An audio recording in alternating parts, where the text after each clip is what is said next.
नमस्कार दोस्तों, झुंझुनू लोकसभा क्षेत्र से एक बड़ी खबर सामने आ रही है कि झुंझुनू लोकसभा क्षेत्र में 2024 के लोकसभा चुनाव में वर्तमान सांसद नरेंद्र कुमार खिचड़ की टिकट कट सकती है। दोस्तों, 2024 का लोकसभा चुनाव बहुत ही रोचक और शानदार होने वाला है, क्योंकि एक तरफ बीजेपी पार्टी और दूसरी तरफ इंडिया गठबंधन के बीच मुकाबला होगा। अब देखना यह है कि 2024 के चुनाव में भाजपा ज़्यादा सीट निकाल पाती है या इंडिया गठबंधन।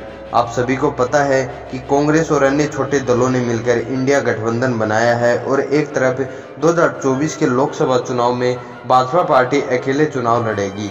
अब दोनों में से किनका पलड़ा भारी है वह तो चुनाव के समय ही पता चलेगा, लेकिन फिलहाल जानकारी के अनुसार पता चल रहा है कि 2024 के लोकसभा चुनाव में झुंझुनू के वर्तमान सांसद नरेंद्र कुमार को भाजपा की तरफ से टिकट नहीं दी जाएगी।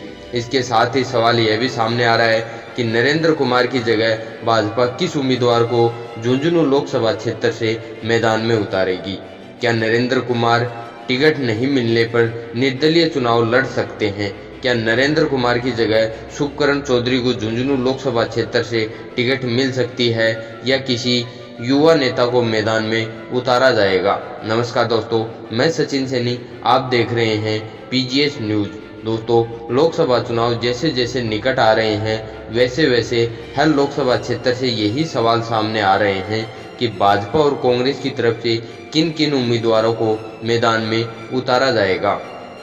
आज हम बात करेंगे झुंझुनू लोकसभा क्षेत्र की। झुंझुनू लोकसभा क्षेत्र से यह खबर सामने आ रही है कि इस बार 2024 के लोकसभा चुनाव में झुंझुनू लोकसभा क्षेत्र से वर्तमान सांसद नरेंद्र कुमार को भाजपा की तरफ से टिकट नहीं दी जाएगी। आपको बता दें, 2019 के लोकसभा चुनाव में नरेंद्र कुमार ने झुंझुनू लोकसभा क्षेत्र से कांग्रेस के उम्मीदवार श्रवण कुमार को चुनाव हराकर यहां से सांसद चुने गए थे, लेकिन 2024 में उनको झुंझुनू लोकसभा क्षेत्र से टिकट नहीं दी जाएगी। इसका सबसे बड़ा कारण यह है कि नरेंद्र कुमार को 2023 के राजस्थान के विधानसभा चुनाव में झुंझुनू जिले की मंडावा विधानसभा क्षेत्र से भाजपा की तरफ से उम्मीदवार खड़ा किया गया था, लेकिन नरेंद्र कुमार कांग्रेस की उम्मीदवार रीता चौधरी के सामने 2023 का विधानसभा चुनाव हार चुके हैं। इसके बाद भाजपा का यह मानना है कि 2024 के लोकसभा चुनाव में झुंझुनू लोकसभा क्षेत्र से नरेंद्र कुमार चुनाव नहीं जीत पाएंगे।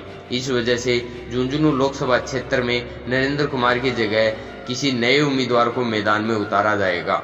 अब बात करें नए उम्मीदवार की, तो उनमें से सबसे पहले जो नाम सामने आ रहा है वह है शुभकरण चौधरी का नाम सामने आ रहा है।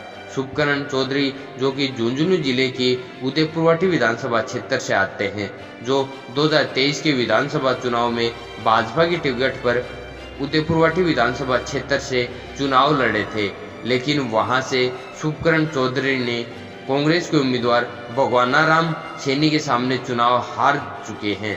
लेकिन यह माना जा रहा है कि 2024 के लोकसभा चुनाव में झुंझुनू लोकसभा क्षेत्र से भाजपा के उम्मीदवार शुभकरण चौधरी को ही मैदान में उतारा जाएगा, या इसके अलावा भाजपा किसी युवा नेता को भी मैदान में उतार सकती है। लेकिन देखा जाए तो फिलहाल जो नाम सामने आ रहा है वह है शुभकरण चौधरी का नाम सामने आ रहा है।